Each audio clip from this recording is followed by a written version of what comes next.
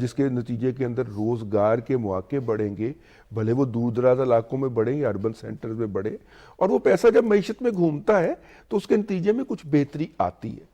تو میں سمجھتا ہوں کہ یہ جو رپورٹ ہے یہ بہت پازیٹیو رپورٹ ہے اس حوالے سے۔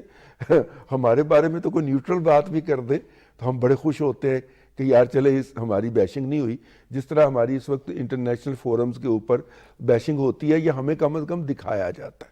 لیکن اس کے ساتھ ہی ورلڈ بینک کے پاکستان کے اندر جو دفتر ہے اس نے ایک رپورٹ شائع کی ہے، اور اس میں انہوں نے یہ ایک سٹیٹمنٹ، سویپنگ سٹیٹمنٹ میں سے کہوں گا دی ہے کہ پاکستان کا موجودہ فائنانشل سسٹم جو ہے وہ غربت کے خاتمے میں ناکام ہو گیا۔ تو پاکستان کی اگلی حکومت کو اپنی ترجیحات میں یہ بھی رکھنا چاہیے کہ جو موجودہ مالیاتی گھیرا ہے، گول چکر ہے، اس کے اندر تبدیلیاں لائے، کیونکہ موجودہ جو چکر ہے اس کے نتیجے کے اندر غربت بڑھتی جا رہی ہے۔ تو رپورٹ ہوگی دو، ایک اکانومسٹ کی اور ایک ورلڈ آپ نے یہ ذہن میں رکھنا کہ ہم سب سے بڑا ڈائریکٹ سبسڈی کا پروگرام بے نظیر انکم سپورٹ فنڈ چلا رہے ہیں جی۔ اس کے باوجود بھی، اور اسی سے پیسے پکڑ کے چلا رہے ہیں، اس کے باوجود بھی ان کا یہ کہنا ہے کہ یہ اس سسٹم سے غربت میں کمی واقع نہیں ہو رہی۔ تو یہ دو ایسی ترجیحات ہیں جو کہ عالمی اداروں نے پوائنٹ آؤٹ کی ہیں، اور ہماری مستقبل کی گورنمنٹ کو یہ دیکھنا پڑے گی۔ نور اللہ صاحب، یہ ورلڈ بینک کی رپورٹ زیادہ ٹھیک لگ رہی ہے یا دی اکانومسٹ کی؟ دونوں رپورٹس ٹھیک ہیں۔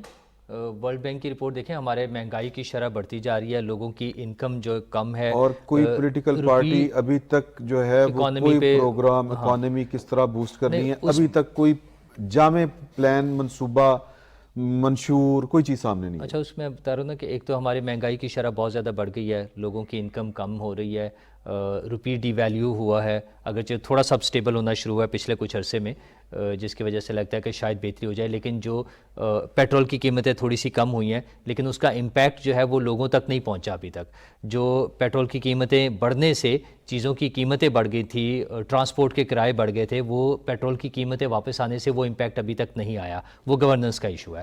اچھا، جو اکانومسٹ کی رپورٹ ہے، ہماری اکانومی بہتر ہونے کی امید ظاہر ہے، جب ہم اس بری پوزیشن پہ پہنچ گئے تو آگے جانے کی امید ہے۔ اگر ہمیں لگ رہا ہے کہ اسٹیبلٹی آ جائے گی، اگر ایک نئی حکومت بن جائے گی، اور اکانومی کے حوالے سے SIFC کا جیسے آپ نے بھی ذکر کیا، اس پہ کافی سارے پروجیکٹس پہ کام ہو رہا ہے، ہمارے بڑے اداروں کی نجکاری کے حوالے سے کام ہو رہا ہے، تو وہ جو ڈیفیسٹ ایک آ رہا ہوتا ہے مسلسل، ہاں، لیکن اس پہ کام ورکنگ چل رہی ہے۔ اس پہ دیکھیں، وہ اوور نائٹ نہیں ہو جائے گا، اس میں لمبا ٹائم لگنا ہے، لیکن وہ کام ہو رہا ہے اس پہ، اور وہ ساری چیزیں چل رہی ہیں۔ ML1 ایک بڑا منصوبہ شروع ہونے لگا ہے، فرسٹ کوارٹر میں ہمارے شروع ہو جائے گا، پرابلی فیبری تک شروع ہو جائے گا۔ بڑا ایک ہیوج پروجیکٹ ہے جس میں کافی ساری انویسٹمنٹ ہوگی۔ 8 فروری سے پہلے یہ بات؟ جی، 8 فروری سے پہلے یہ بات بس تقریباً اس کے آس پاس سمجھ لیں آپ، فیبری میں ہی وہ اس کا تقریباً شروع ہو جائے گا کام۔ تو وہ اچھا، اس کا ان چیزوں کا اب آپ اس کو پازیٹیو کہیں، نیگیٹو کہیں، میں اس کے میرٹس پہ جائے بغیر، اب ہمارے جو اکانومی کا سٹرکچر ہے اور ہمارے جو بڑے منصوبے ہیں، ان کا براہ راست شاید وہ ڈیپینڈنٹ نہیں ہوں گے اس الیکشن پر۔ ہمارا جو انفراسٹرکچر بن گیا ہے SIFC کا اور دیگر کچھ اداروں کا، اس پہ میرا خیال ہے جو بھی حکومت آئے گی، قانون سازی ہوئی تھی جی، جو بھی حکومت آئے گی، اب جو بھی حکومت آئے گی، جو بھی پولیٹیکل پارٹیز ہوں گی، میرا خیال ہے وہ اس سب چیزوں کو ساتھ لے کے چلیں گی، اس بات پہ ان کا ایگریمنٹ ہے، اس بارے میں کوئی ڈاؤٹ نہیں ہے۔ تو اس وجہ سے مجھے لگ رہا ہے کہ یہ رپورٹ ٹھیک ہے کہ پاکستان کی سب کو ساتھ اکانومی، لے کے چلنے کی سے کیا مراد ہے؟ سب کو، یہ جو اکانومی کے منصوبے ہیں اس میں میرا خیال ہے ان کا اب زیادہ ڈفرینسز نہیں ہوں گے، وہ اس میں صرف پولیٹیکل پارٹیز نہیں ہیں، تمام سٹیک ہولڈرز اکٹھے بیٹھے ہوں گے، تو اب وہ چلتے رہیں گے، اس میں ہمیں میرا خیال اب ڈاؤٹس نہیں ہوں گے۔ یعنی جو خدشات ہمیں سی پیک کے اوپر تھے مختلف اب وہ نہیں ہوں گے، سٹیک ہولڈرز کو، اب وہ نہیں، اب وہ کسی ایک پولیٹیکل پارٹی کی وجہ سے نہیں ہوں گے۔ اچھا چلیں، اگر مثلا PTI کی حکومت آ گئی ہے ایک اور سینیریو بن رہا ہے نا، ایک اور سینیریو بن رہا ہے۔ مظہر صاحب، اکانومسٹ کہہ رہا ہے کہ جی کہ ایک کی حکومت نہیں آ رہی، PTI کی نہیں آ رہی اور نواز شریف صاحب کی آ رہی ہے، تو کیا ساتھ میں کوئی سیاسی استحکام بھی آئے گا؟ سیاسی استحکام انتخابات کے بعد، کیونکہ جو عدم استحکام ہوتا ہے وہ سنا ہے کہ وہ کھا جاتا ہے آپ کی اکانومی کو اور آپ کی جو پورا سسٹم ہے اس کو، آپ کیا کہتے ہیں؟ ظاہر ہے ہمیں جو ہے سبز باغ دکھائے جاتے ہیں لوگوں کو، ہم یہ ریلیف دیں گے، یہ ریلیف دیں گے، بھائی پیسہ ہی نہیں ہے تو ریلیف کیسے دیں گے آپ؟ ارننگ کی طرف کوئی نہیں آتا۔ پھر جو کولیشن گورنمنٹ کا سب سے نقصان یہ ہوتا ہے کہ آپ آپ کی کیبنٹ کا سائز بڑا ہو جاتا ہے، آپ کے کولیشن پارٹنرز کی ڈیمانڈز بڑی ہو جاتی ہیں. یہاں اگر کمزور حکومت ہوئی تو وہاں آپ ذرا آپ نے ادھر ادھر کیا تو وہ چلے گئے، آپ بالکل دوسری طریقے سے چلے جاتے ہیں، آپ وہ باہر نکل جاتے ہیں، دھمکی دینے شروع کر دیتے ہیں. یہ ساری چیزیں ہوتی ہیں. تو پولیٹیکل اسٹیبلٹی کے لیے میرے نقطۂ نظر سے یہ بہت ضروری ہے کہ کسی ایک جماعت کے پاس سنگل لارجسٹ میجورٹی ہو حکومت بنانے کی. وہ اقدام ایسے کرے کہ جس سے آپ ایک نیشنل کنسنسس بنائیں. اس کے بعد آپ اقدامات کریں، کیونکہ اگر کوئی پارٹی اپنا جو بھی جیسا تیسا منشور لے کر آتی ہے، اس منشور پہ وہ عمل نہیں کر سکتی اگر آپ ایک کولیشن پارٹنر ہوتے ہیں اس میں. تو ایک اسٹیبل گورنمنٹ اس صورت میں صرف بنتی ہے. دوسرا ہمارا جو دیکھیں مہنگائی کا جو ہمارا ایک بہت بڑا فیکٹر ہے وہ یہ کہ ایک تو جو ہمارے ادارے ہیں، ہماری جو جتنی بھی گورنمنٹس بنی ہیں ان کی گورننس ہمیشہ خراب رہی ہے. اگر گورننس آپ کی اچھی ہوتی تو آپ کی کم سے کم 40%، 30-40% مہنگائی کم ہوتی. اچھی گورننس. اس کی وجہ یہ ہے کہ آپ کے ہیلتھ سیکٹر اٹھا لیں، آپ ایجوکیشن سیکٹر اٹھا لیں، آپ روزمرہ کی آپ اٹھا لیں، آپ کے فوڈ انسپیکٹر اٹھا لیں، آپ کے ڈرگ انسپیکٹر اٹھا لیں، آدھے سے زیادہ قیمتیں تو ان کی وجہ سے بڑھتی ہیں. جی ہاں، کیونکہ وہ ریگولیٹ ہی نہیں کرتا. ریگولیٹ ہی نہیں ہوتی، آپ کے یہاں ریگولیشن ہی نہیں ہوتی. آپ کے یہاں کراچی میں پیرالل اکانومی چلتی ہے. صحیح. کراچی میں جتنا ٹیکس وصول ہونا چاہیے اس کا تو 40% بھی وصول نہیں ہوتا. صحیح. تو یہ جو سچویشنز ہے اس چیز کو اتنے ڈیپ روٹڈ جا کے نہ ہم نے دیکھا ہے. آپ کے یہاں ایک جو لمبے پروجیکٹس ہوتے ہیں کراچی میں آپ کو پورے اعتماد سے کہہ رہا ہوں کہ آپ چاہے وہ K4 ہو لے، کراچی ماس ٹرانزٹ اٹھا لیں، گرین وہ اٹھا لیں، کوئی پروجیکٹ جب تک اس کا دگنا تگنا قیمت نہ ہو جائے. آپ K4 اٹھا لیں کہ پروجیکٹ جب شروع ہوا تھا تو اس کی مالیت کتنی تھی، اور اب جب پروجیکٹ ابھی بھی جو ہے وہ کہیں شروع نہیں ہوا. سرکولر ریلوے اٹھا لیں. تو جب آپ پروجیکٹس ٹائم پہ، اور کوئی اکاؤنٹیبلٹی نہیں ہے کراچی میں آپ کو دعوے سے کہتا ہوں کراچی میں جو ایک سڑک جو ہے ایک سال میں 3 مرتبہ ٹوٹتی ہے اور 3 مرتبہ بنتی ہے. یہ میں بہت ہی نیچے کے لیول پہ بات کر رہا ہوں، لیکن یہ جب ملٹیپلائی ہوتی ہیں تو یہ میں پورے دعوے سے کہتا ہوں پاکستان اسٹیل اور پی آئی اے، اگر پی آئی اے اور پاکستان اسٹیل سے صرف آپ کرپشن ختم کر دیں تو یہ جو ہے ترقی کرنے لگے، یہی ادارے ترقی کرنے لگے. بالکل. یہی چیزیں آپ آج بھی آپ اٹھا کے لے لیں کہ جتنی چوری ہوتی ہے ان اداروں میں، اگر آپ وہ چوری ختم کر دیں تو یہ ادارے جو ہے وہ کیوں نہیں پروگریس کریں گے. ہم نے تو اپنے ہیوی انڈسٹری اٹھا کے ہم بڑے آرام سے کہہ دیتے ہیں کہ اس کو پرائیویٹائز کر دو اور نکال دیتے ہیں اپنے ہاتھ سے. اس میں جو آپ کی اکانومی، آپ ریلوے اٹھا لیں، آپ نے کارگو اٹھا کے ریلوے سے چھین لیا تو ریلوے کیسے پروفٹ میں جائے گی. بالکل صحیح ہے، یہ باتیں بالکل ٹھیک کر رہے ہیں مظہر صاحب، اور بالکل ایسے ہی ہے. اور اکانومسٹ جو ہے اس کی رپورٹ بہرحال دل کو اچھی لگ رہی ہے، اللہ تعالیٰ مہربانی کر. ہاں جی، اچھی باتیں آ رہی ہیں، لیکن یہ جو ریالٹی چیک ہے وہ مظہر صاحب نے دیا ہے اور ہم سب اس سے اچھی طرح واقف ہیں.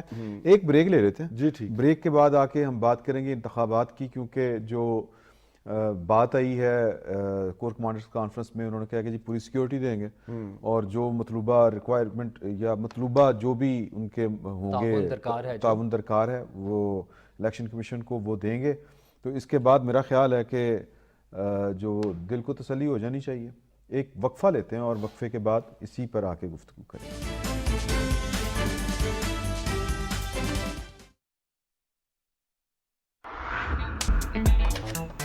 کیش کی ضرورت ہو تو پورا کرتا ہے میرا پے پاک کارڈ. جانی اور مالی تحفظ دیتا ہے میرا پے پاک کارڈ. اپنے بینک سے پے پاک ڈیبٹ کارڈ نام لے کر طلب کریں. چوز ہوپ، چوز پے پاک.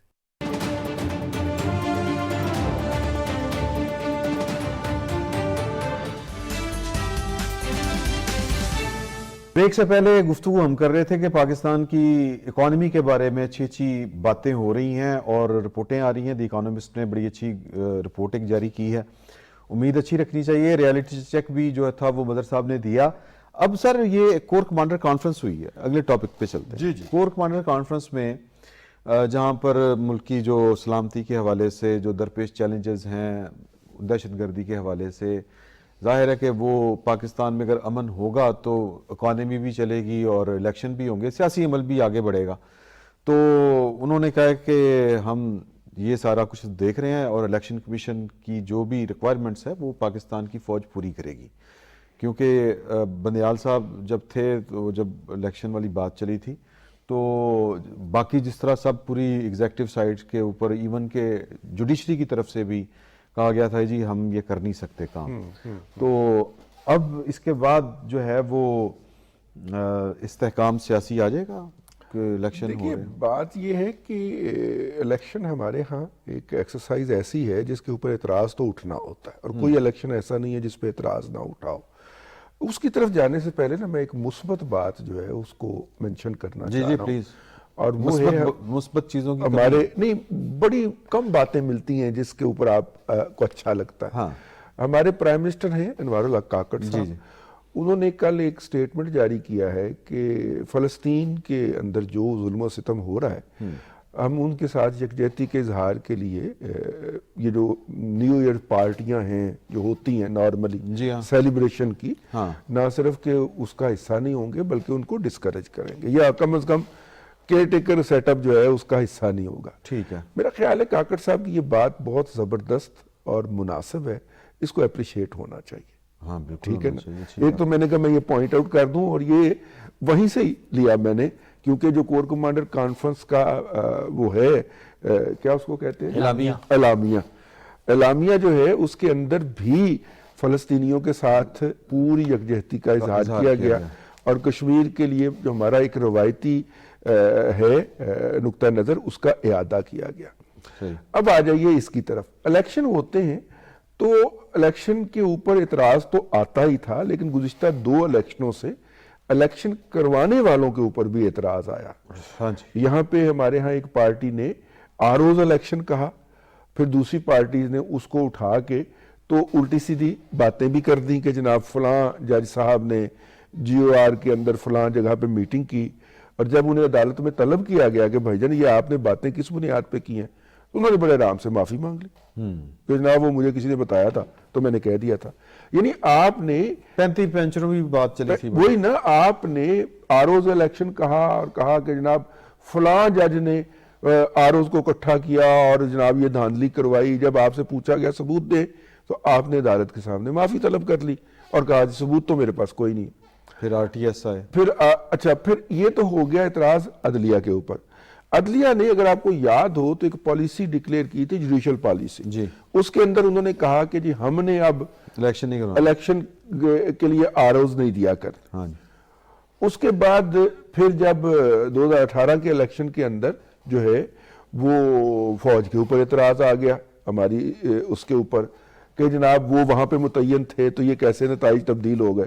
تو انہوں نے بھی کہا کہ جناب اب ہم نے پولنگ سٹیشنوں کے اندر نہیں کھلونا, سیکیورٹی کے لیے آن کال, اور یہی میرا خیال ہے اسلامیت کی مراد ہے کہ سیکیورٹی کے لیے ہوں گے, اور جب بھی ان کو بلایا جائے گا وہ معاونت کے لیے حاضر بھی ہوں گے, اور اس کے لیے پوری ورک فورس فراہم کی جائے گی.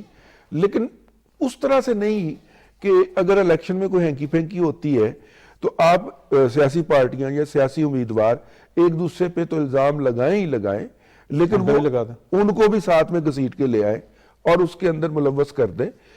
میرا خیال ہے اس حوالے سے یہ اچھی موو ہے, اور کم از کم الیکشن کے بر وقت انعقاد کو یقینی بناتی ہے. یقینی بناتی. نور اللہ صاحب, اچھا, یہ جو رضی صاحب فرما رہے ہیں پارٹیز کا ایک دوسرے پر اعتراض یا اداروں پر اعتراض, یہ بڑی نارمل سی بات ہے.